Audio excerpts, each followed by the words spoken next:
justement, aujourd'hui, après le lever du drapeau, nous reviendrons ici dans une conférence sur un thème bien spécial qui est la seconde étape de notre processus, soit la mise en place du Parlement kabyle.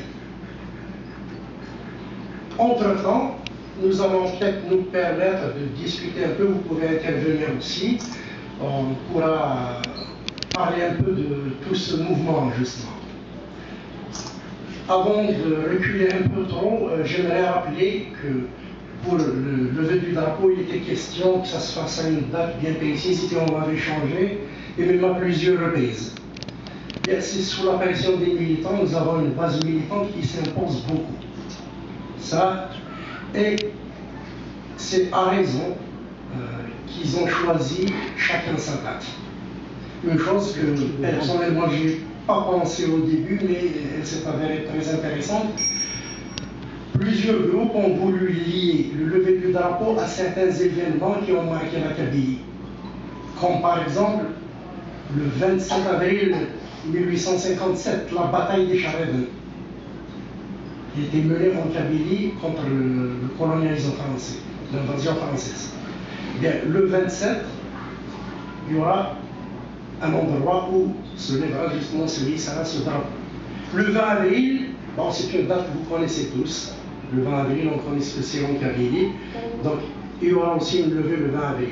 Et puis d'autres, pour la France, ont proposé aussi le 18 avril, qui est une date aussi qu'on ne peut pas oublier, le 18 avril 2001. C'était le jour où la gendarmerie algérienne a assassiné Massimi Sagarba. Donc, c'est tous des symboles. Ben, il y en a encore des symboles, vous me direz qu'on ne peut pas les satisfaire tous, mais pour cette année, c'est comme ça. Ben, on verra pour l'année prochaine, on réservera autre chose. J'aimerais dire justement un mot tout spécialement sur tous les marqueurs du printemps noir, puisque je parle de Massimi Sagarba. 127 assassinés par la gendarmerie, et ce n'est pas le dérapage d'un jour. Ça a duré un peu plus de 2 ans, ce qui veut dire qu'il y a une volonté politique derrière. Ce n'est pas fortuit, ce n'est pas par hasard, ce n'est pas un simple dérapage. À commencer par l'assassinat du jeune Massimi Sagarba lui-même, qui était un jeune lycéen. On le menotte de dehors, on l'emmène dans une gendarmerie, on le tue, et on dit que c'est par mégarde, par inadvertance, je ne sais pas comment ils ont appelé ça, qu'une rafale est sortie de la mitraillette d'un gendarme. Sincèrement, ça, bon, il y a l'assassinat en soi qui n'est pas une chose négligeable, mais aussi insulter l'intelligence du monde entier.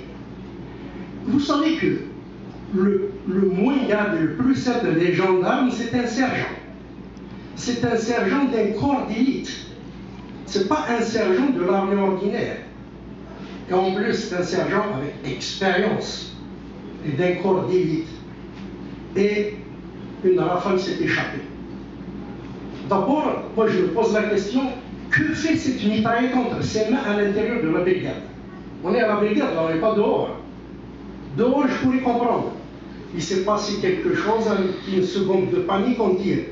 À l'intérieur de la gendarmerie, qu'est-ce qu'on fait? Qu'est-ce que je fais avec une mitraillette à l'intérieur? Ça se pose quelque part. Le gars a été menotté. Il y avait d'autres gendarmes à l'intérieur. Qu'est-ce qu'il aurait pu faire ce gars-là?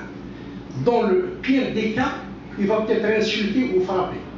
Avec plusieurs gendarmes à l'intérieur, mais il est maîtrisable, il n'y a pas besoin d'une rafale de mitraillette. Quelques jours plus tard, le ministre de l'Intérieur dit que c'est un voyou, effectivement, ce jeune homme. C'est un voyou, un lycéen, un brillant lycéen. Bon, ça ne s'est pas arrêté là, vous le savez, ça a duré plus de 2 ans. Et ce qui est déplorable dans tout ça, ce n'est pas pour remettre le couteau dans la plaie, mais c'est bon quand même de se rappeler les vérités, il faut se les dire, il faut se les redire plusieurs fois et tout le temps. C'est que pendant ces 2 ans, presque 3 ans, aucune faction algérienne n'a bougé le petit doigt. Aucune. Même pas une pétition, même pas un petit rassemblement, même pas un article dans un journal pour dire arrêtez de tuer nos frères kabyle. C'est des jeunes. C'est à ce moment-là que Farhat Mehli et d'autres, justement, ont dit qu'on n'a plus rien à faire, on n'a plus rien à faire avec ces gens-là. C'est pas vrai. Parce que je le répète, c'est pas une dérapage d'une journée, ça a duré plus de 2 ans, et on tuait quotidiennement. Donc, en toute logique, on n'a pas le choix. En toute logique, il faut se séparer. On n'a rien à faire ensemble. Si je suis menacé de mort, on me pourchasse et que vous n'intervenez pas, qu'est-ce que je peux faire encore avec vous? Sincèrement, là, il faut tout de même, il y a des limites à la stupidité, il y a des limites à tout. Bon, chemin faisant, ce peuple-là, il accepte 4 mandats. Il accepte de trafiquer une constitution pour donner 4 mandats à quelqu'un. Et ce quelqu'un-là, bien connu, il a été dénoncé par ses prédécesseurs dans les journaux algériens par la Cour des comptes qu'il avait détourné des milliards. C'est connu de tous. Et c'est celui-là qu'on nous ramène pour 4 mandats. Et au 4e mandat, il est mourant, il est sûr. Il ne réfléchit pas, c'est par texte interposé qu'il intervient, c'est même pas lui qui les rédige. Mais vraiment, accepter le règne d'un mort par respect pour les vrais morts. Pour quelqu'un comme ça, je ne crois pas avoir quoi que ce soit à partager avec un peuple comme ça. Si les gens veulent accepter cet état de fait, c'est leur affaire. Les Kabyles n'acceptent pas ça. Nous voulons notre État.